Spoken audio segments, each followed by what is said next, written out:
Scott Williams. I lead the energy team at Crusoe. Great to be here. Thank you guys for inviting me. Why haven't we seen anyone doing effectively off-grid solar and storage yet, other than you guys with your project with Redwood Materials, which I'm excited to hear about? And when do each of you think that's going to change? Are we absolutely crazy? Are we smoking the hopium over here, or is this going to change? Yeah, I can go. Sorry.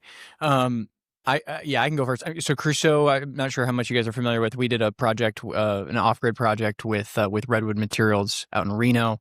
It's a 1 gigawatt IT powered by 12 megawatts of solar, powered by a 63 megawatt hour battery system. That was about a 25 acre footprint. And so I think for us, we are super excited about trying to figure this problem out. I think for us that is a really, really cool conceptual project. And as you go and build that, the power pricing is actually quite competitive. The recycled batteries from Redwood is a really interesting solution, especially as you look at moving away from a 2-hour to a 4-hour to an 8-hour to a 12-hour type long duration storage system. I think the practical reality for us has been, okay, now how do we scale this? And I loved your, the presentation. We've been looking at that project in the Middle East as well, around like, okay, what is, a gig, as you look at the ratios of solar plus storage and how do you power and how do you get the reliability that you need for us, as we're looking at building out data center infrastructure for hyperscalers plus our own Crusoe cloud, is how do you ensure that we're getting the reliability that we need to get there?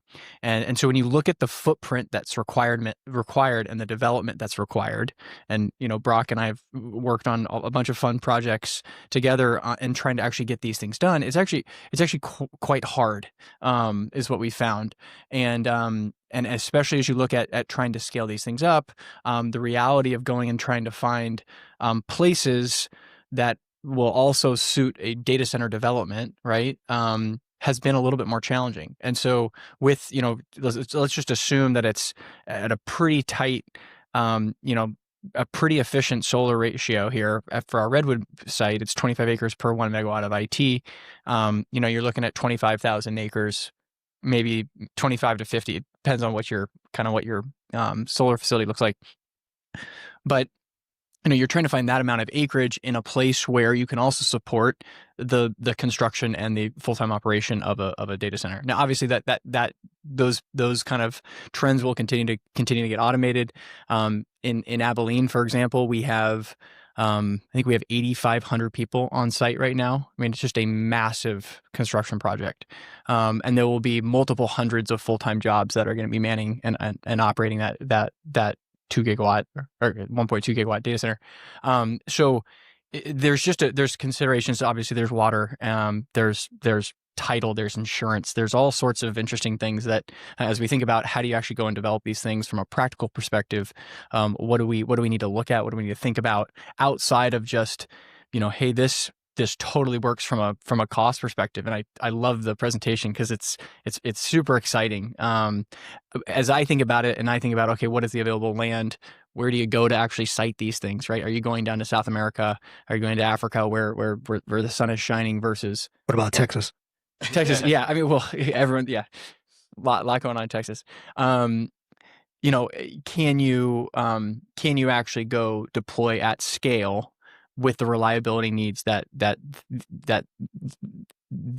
a lot of these folks are needing? And obviously that then begs the question, okay, then you start to look at flexible compute and other things to be able to accommodate what that looks like. So I definitely think we're heading in that direction. I think the practical reality right now is that we just haven't seen this at scale because it requires a ton of land. And it's like, okay, so then where do we go find that in areas that you can actually go develop the data center infrastructure that you need to put together a successful data center project in a timely fashion, right? Going in and locking in 25,000 to 50,000 acres takes a while to actually go lock in, to de-risk and get minerals done and zoning, or you won't have any zoning in that area.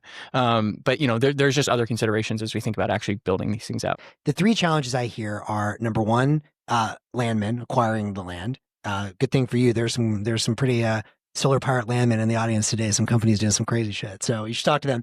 But number two, there is the labor to actually build this. And then what you're kind of saying, what I'm hearing you saying, is almost like a paradigm shift. You need a forcing function. And maybe one way of saying this is like the big tech guys just like it sounds so crazy. It's like Bitcoin sounded in 2012. It just sounds so nutty that they need to see it work somewhere first, and maybe Crusoe will be the one to actually give that proof point to change minds. So maybe that's the case. But on those first 2 points, in terms of acquiring the land and the labor, let's start with labor. We're gonna do another panel this afternoon with Banks from Charge Robotics. Is Banks here yet? He may not be here. He's coming later. And they're basically using robots to install solar, like crazy, much faster than humans can. If that works, how much does that solve the problem that you guys like? How much does that solve the problem? Is that 90%, 80%? And then on the land side, I'm curious to hear from all of you guys as well. Like, is it just regulatory, or like if you had unlimited capital and you had people with the right connections in the right states, like what really is the challenge? So I'll let you guys take both of those. But I'd say those are great questions. I think they're solvable, candidly. And when I say we have more than 8,000 people on the Abilene site, that's just for the data center alone.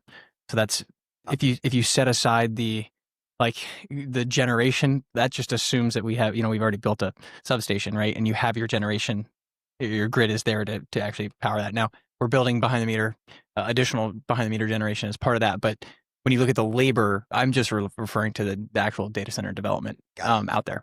And so I do think, and I used to be in this, I've been 15 years in the solar world. So I'm like a huge, I trust me, I want this to work really badly.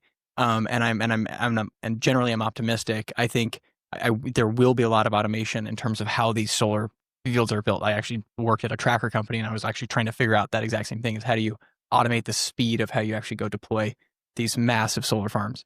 And so part of that is certainly going to help enable this. I think from a land perspective, I think what's encouraging to me is we're starting to see folks that are willing to go be more interested in data center development, or to actually open up capacity in areas that I would have said absolutely not. And you're probably seeing this, Brock, as well.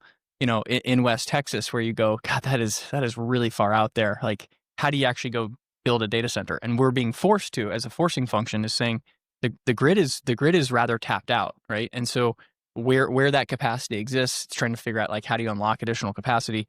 That's happening in places that you wouldn't traditionally build data centers. And so the forcing function is upon us. It's coming. It's already there. I mean, we built a data center market in Abilene because that's where the power was, right? And now we've planted that flag. Others are coming to that area. Infrastructure is being developed in that area from a fiber perspective, from a local infrastructure perspective. And so there's a lot of things that are encouraging as you think about, okay, where are these things possible? And especially as you automate labor some more, both on the generation side as well as on the data center side, I think you start to see that open up even more. Sweet.